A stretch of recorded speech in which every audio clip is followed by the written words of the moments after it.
کہ وہ کون ہے، کہاں جا رہی ہے، اس کا گھر کہاں ہے، وغیرہ وغیرہ۔ میں اپنا چہرہ اپنے ہاتھوں میں تھامے اس کی طرف مسلسل دیکھے جا رہا تھا۔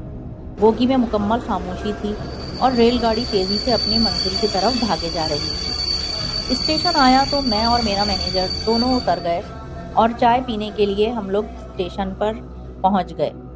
اچانک میں نے ایک لمبے تڑنگے نوجوان کو کھڑکی کی طرف آتے دیکھا اور وہ لمحے کے لیے رکا اور لڑکی سے کچھ کہا اور آگے بڑھ گیا۔ پھر وہ لڑکی بوگی کے دروازے میں آن کھڑی ہوئی۔ اس کے ہاتھ میں چائے کا کپ تھا اور وہ باڈی بلڈر قسم کا نوجوان بھی ہاتھ میں بسکٹ کا پیکٹ لا کے لڑکی سے باتیں کرنے لگا۔ آخر ٹرین کی وسل بجی، نوجوان دوسری بوگی کی طرف چل دیا۔ ہم ڈبے میں چڑھ گئے۔ جیسے ہی میں ٹرین میں چڑھنے لگا، لڑکی نے آہستہ سی آواز میں کہا، پلیز ذرا اپنا سیل نمبر تو دے دیجئے۔ میں نے جیب سے کارڈ نکال کر اسے دیا اور اس نے جلدی سے مٹھی میں دبا لیا اور اپنی برتھ پر آ کر لیٹ گیا۔ ٹرین نے ابھی رفتار پکڑی ہی تھی کہ وہ اپنی جگہ سے اٹھی اور باتھ روم کی طرف چلی گئی، جو اس کی سیٹ سے زیادہ دور نہ تھا۔ فوراً ہی میرا فون بجنے لگا۔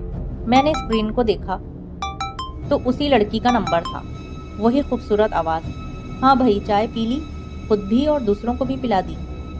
چائے تو بہت چھوٹی چیز ہے، یہاں تو جان بھی حاضر ہے۔ اچھا، جان دے سکو گے؟ میں نے برتھ پر لیٹتے ہوئے جواب دیا، آپ ایک حکم تو کریں۔ اچانک مجھے سامنے برتھ پر کچھ سرسراہٹ کی آواز آئی اور برتھ پر رکھے ہوئے تکیے کے نیچے سے رنگ برنگی روشنیاں نظر آئیں۔ میں نے کنکھیوں سے دیکھا تو میرا منہ کھلا کا کھلا رہ گیا۔ وہ لڑکی تیز قدموں سے اپنی سیٹ کی طرف آئی اور موبائل نکال کر سننے لگی۔ پورے ڈبے میں سکوت طاری تھا۔ وہ لڑکی رسالہ لیے بلوٹوتھ کان پر لگا کر پہلا والا انداز اختیار کر چکی تھی۔ میں نے چاروں طرف نظریں دوڑائیں اور میرا دل اچھل کر میرے حلق میں آ گیا۔ یا اللہ، یہ لڑکی تو مجھے فون نہیں کر رہی، تو کون ہے جو مجھے فون کر رہا ہے؟ پورے ڈبے میں صرف وہی ایک لڑکی باقی تھی، باقی سب مسافر سو رہے تھے۔ کیا ہو گیا؟ فون میں سے آواز آئی، کیوں سفید پڑ گئے ہو؟ کوئی بھوت پریت دیکھ لیا ہے کیا؟ میرا منہ کھلا تھا، کون ہو تم اور کدھر ہو؟ میں نے ہمت کر کے سوال پوچھ ہی ڈالا۔ کہنے لگی، نیچے اتر کر کھڑکی سے دیکھو۔ میں نیچے آ گیا اور میرا مینیجر سارے گھوڑے بیچ کر سو رہا تھا۔ فون میرے کان سے لگا ہوا تھا اور اس کی خوبصورت سی آواز آئی، باہر دیکھو غور سے۔ میں نے ہاتھ کا چھجا بنا کر شیشے سے سر ٹکا دیا اور باہر اندھیرے میں جھانکنے لگا۔ باہر کسی چھوٹے اسٹیشن کے آثار نظر آ رہے تھے۔ قریب سے نظر آیا، سیمنٹ کے بورڈ پر کالے رنگ سے لکھا تھا نورپور، جہاں گاڑی کو رکنا نہیں تھا، البتہ آہستہ ضرور ہو گئی تھی۔ زرد رنگ کی روشنی میں میں نے ویران عمارت کے پلیٹ فارم پر سفید کپڑوں میں ملبوس ایک دراز قد لڑکی کو دیکھا، جو اپنے چہرے پر ایک سوگوار مسکراہٹ لیے ایک ہاتھ سے فون کان پر رکھے اور دوسرے ہاتھ سے مجھے دیکھ کر ہاتھ ہلا رہی تھی۔ نظر آئی میں؟ فون میں سے آواز ابھری اور میں ہونک بنا رہ گیا۔ نہیں آئی تو پھر دیکھو۔ پھر اچانک دوبارہ سے ویسے ہی اسٹیشن کی آمد ہوئی اور ویسے ہی سفید سیمنٹ کے بورڈ پر نظر پڑی جس پہ لکھا تھا نورپور۔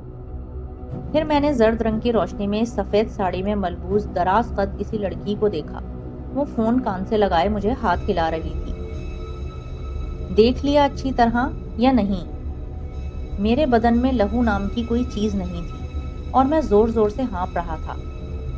پھر مجھے اس کا قہقہا سنائی دیا اور میرے ہاتھ سے موبائل گر پڑا۔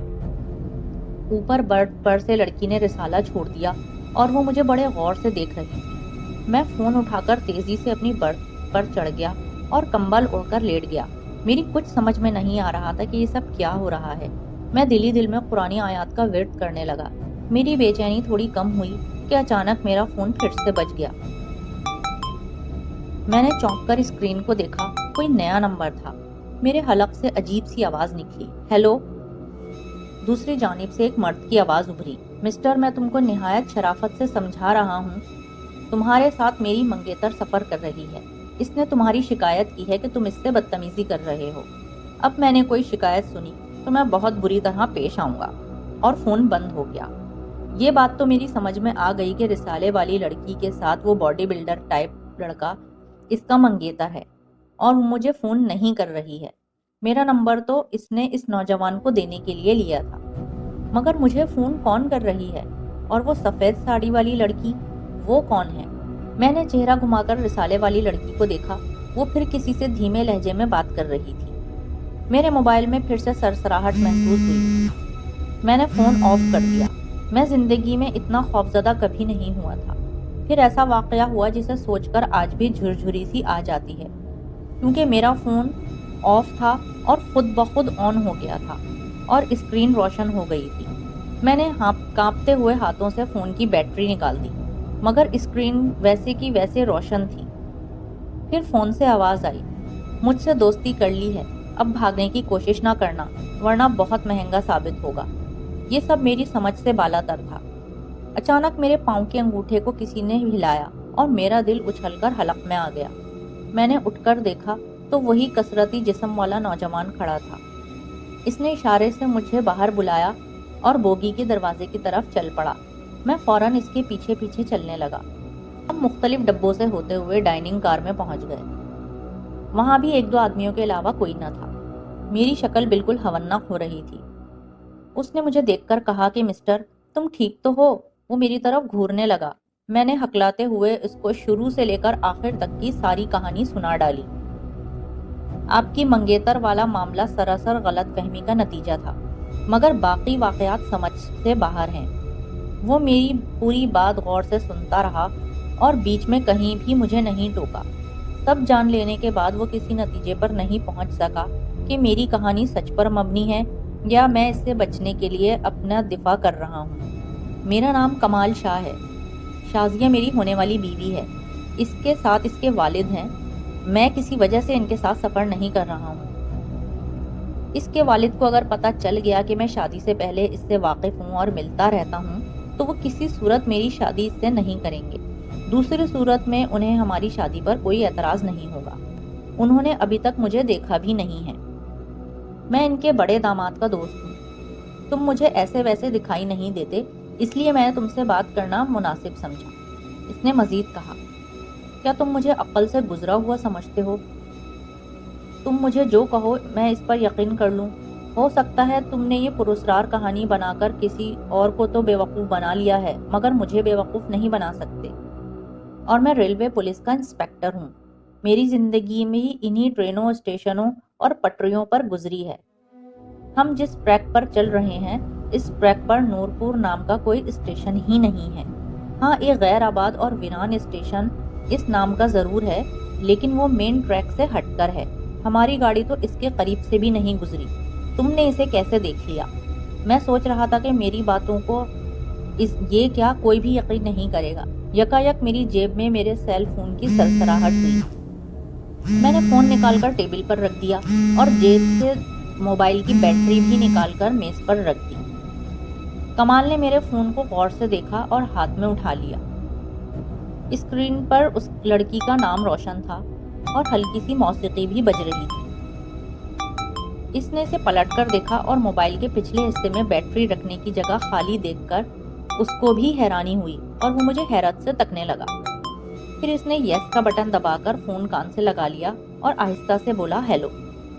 دوسری طرف سے کچھ سن کر پھر اس کی آنکھیں پھٹی کی پھٹی رہ گئیں۔ وہ ایک دم سے کھڑا ہو گیا اور چاروں طرف دیکھنے لگا، پھر ایک جھٹکے سے بیٹھ گیا اور فون مجھے دے دیا۔ میں نے کپ کپاتے ہاتھوں سے فون لیا اور کان سے لگا لیا۔ آواز آئی، اچھی دوستی ہے، ہر ایرے غیرے سے ہمارا ذکر ہو رہا ہے۔ پھر اچانک وہ شوخ آواز میں کہنے لگی، میں تمہارا انتظار نورپور میں ہی کر رہی ہوں، مجھے تمہاری مدد کی سخت ضرورت ہے۔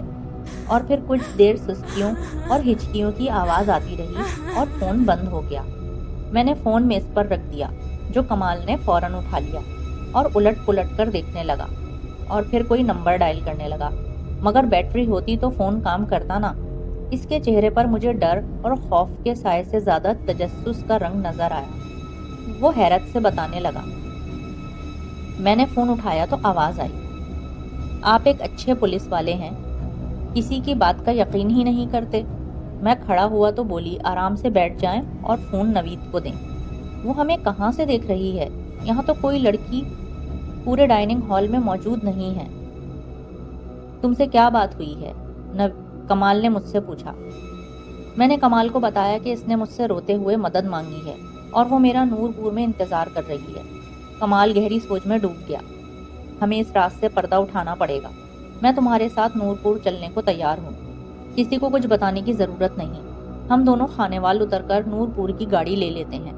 وہاں اسٹیشن پر کوئی نہ کوئی واقف کار مل ہی جائے گا۔ بولو کیا خیال ہے؟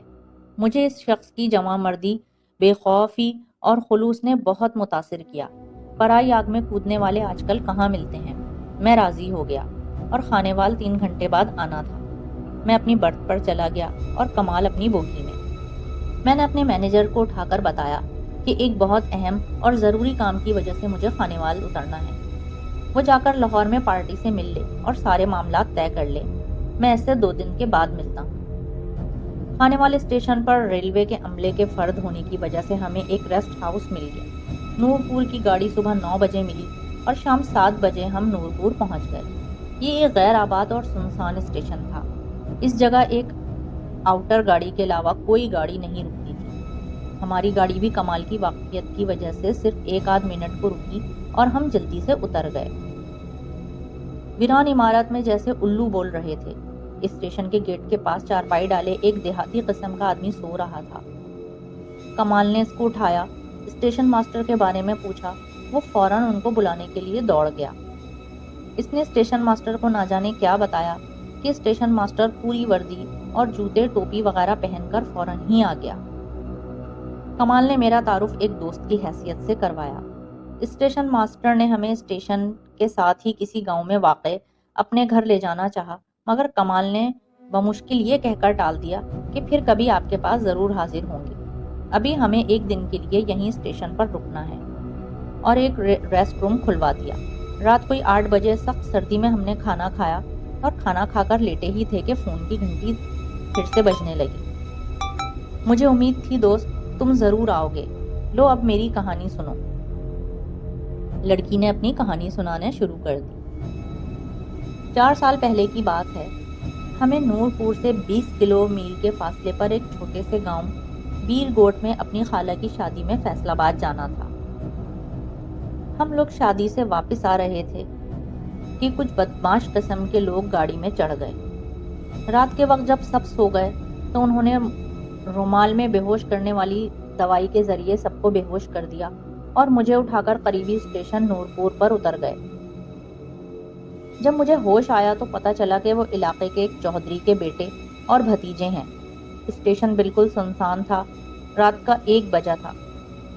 جب انہوں نے میرے ساتھ منمانی کرنا چاہی تو میں نے پاس پڑی ایک لکڑی سے ان میں سے ایک کا سر پھاڑ دیا۔ میرا وار اتنا شدید تھا کہ وہ وہیں بے ہوش ہو گیا۔ دوسرے کو میرا وار اچٹتا سا لگا۔ اس پر اس نے اپنی ٹانگ پر بندھا ہوا ایک خنجر نکالا اور میرے سینے میں گھونپ دیا۔ میں وہیں گر گئی۔ اس کے بعد میں نے دیکھا کہ وہ میری لاش کے پاس کھڑا ہے اور میں اس کے برابر میں کھڑی تھی، مگر وہ مجھے نہیں دیکھ پا رہا تھا۔ اس نے سب سے پہلے اپنے زخمی ساتھی کی مرہم پٹی کی، پھر وہ دونوں مجھے لے کر پلیٹ فارم سے آگے چلے گئے، جہاں ان دنوں کچھ تعمیراتی کام ہو رہا تھا اور بڑے بڑے گڑھے کھدے ہوئے تھے۔ ان دونوں نے میری لاش کو اس میں ڈالا اور مٹی برابر کر دی۔ میری لاش کے ساتھ ہی میرے قاتل نے اپنا خنجر بھی وہیں پھینک دیا۔ میں یہ سب کچھ دیکھ رہی تھی مگر کچھ کر نہیں پا رہی تھی۔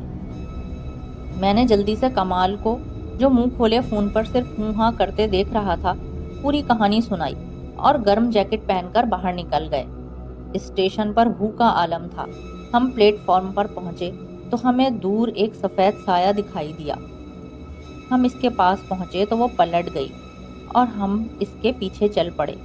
میرا خوف کے مارے برا حال تھا، مگر کمال نہایت بے خوفی سے ہاتھ میں ایک طاقتور ٹارچ لیے چل رہا تھا۔ پلیٹ فارم کے پکے فرش سے اتر کر اب وہ زمین پر چل رہی تھی۔ زمین پر ایک جگہ اشارہ کرنے لگی۔ جب ہم اس جگہ پر پہنچے تو وہ آگے بڑھ گئی۔ کمال نے اسے آواز دی، سنیے محترمہ، 1 منٹ سنیے، مگر وہ نہیں رکی، نہ ہی اس نے پلٹ کر دیکھا۔ وہ چلتی گئی اور اندھیرے میں کہیں غائب ہو گئی۔ ہم تیزی سے اس جگہ پہنچے۔ کمال بیٹھ کر اس جگہ کا معائنہ کرنے لگا۔ پھر اس نے ایک قریب پڑی ہوئی لکڑی اٹھائی اور اس جگہ نشانی کے طور پر گاڑ دی۔ کمال کہنے لگا، یار تمہاری دوست تو فون پر بڑی ہی لمبی لمبی باتیں کرتی ہے، سامنا ہوا تو بالکل چپ تھی، بڑی شرمیلی لگتی ہے۔ میں ابھی تک خوف زدہ تھا، اس کو آخر کیا جواب دیتا؟ ساری رات خوف کے باعث نیند نہ آئی۔ صبح سویرے اٹھ کر اسٹیشن ماسٹر کو سارا واقعہ بتایا۔ ان کے چہرے کے تاثرات سے لگتا تھا کہ جیسے انہوں نے اس کہانی پر یقین نہیں کیا ہو۔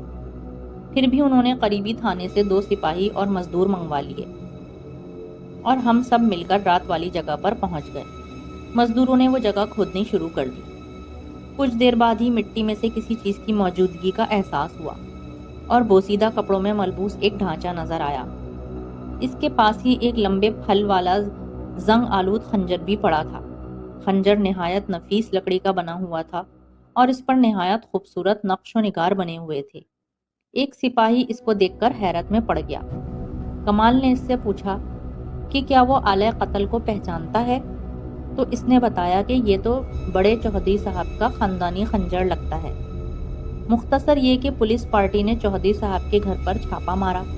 ان کا بڑا بیٹا چودھری اکمل لڑکی کا قاتل نکلا۔ اس نے فوراً ہی جرم کا اقرار بھی کر لیا، کیونکہ اس کے مطابق اس لڑکی کی روح اس کو بھی کافی عرصے سے تنگ کر رہی تھی اور وہ بہت ہی ڈرا ہوا تھا۔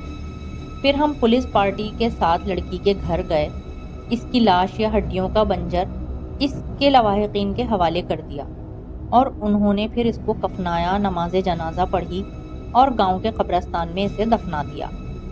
ان سب معاملات کے بعد ہم واپس اسٹیشن آ گئے۔ اس دوران اس لڑکی کا فون نہیں آیا۔ اسٹیشن ماسٹر کے بے حد اصرار کے باوجود ہم نے مزید رکنے سے انکار کر دیا اور انہوں نے ہی ہمیں گاڑی رکوا کر ہمیں اس میں بٹھا دیا۔ میں اور کمال بوگی کے دروازے پر کھڑے تھے، ہماری نظریں اس کو ڈھونڈ رہی تھیں۔ اچانک اسٹیشن کی عمارت کے ایک ستون کے پیچھے سے وہ سامنے آ گئی اور میرا فون بجنے لگا۔ میں نے اس کی طرف ہاتھ ہلاتے ہوئے فون کان سے لگا لیا۔ شکریہ میرے دوست، تم نے واقعی دوستی نبھائی، تمہاری دوستی کا بھی شکریہ۔ اچھا اب میں جا رہی ہوں، مجھے سکون دینے کا بہت بہت شکریہ۔ اور میرا فون بند ہو گیا اور وہ ہاتھ ہلاتے ہوئے ہماری گاڑی سے دور ہوتی چلی گئی۔ ہم دونوں بھی آخر تک ہاتھ ہلاتے رہے۔ بعد ازاں میں نے اپنے فون پر ریل گاڑی والی لڑکی کا نمبر تلاش کیا تو وہ ڈیلیٹ ہو چکا تھا۔ تو یہ تھی ہماری آج کی کہانی۔ اگر آپ کو پسند آئی ہو تو لائک کریں، کامنٹ کر کے شیئر کریں اور سبسکرائب بھی کر دیں تاکہ ہماری نئی آنے والی ویڈیو کا نوٹیفیکیشن آپ تک پہنچ جائے۔ دعاؤں میں یاد رکھیے گا۔ اللہ حافظ۔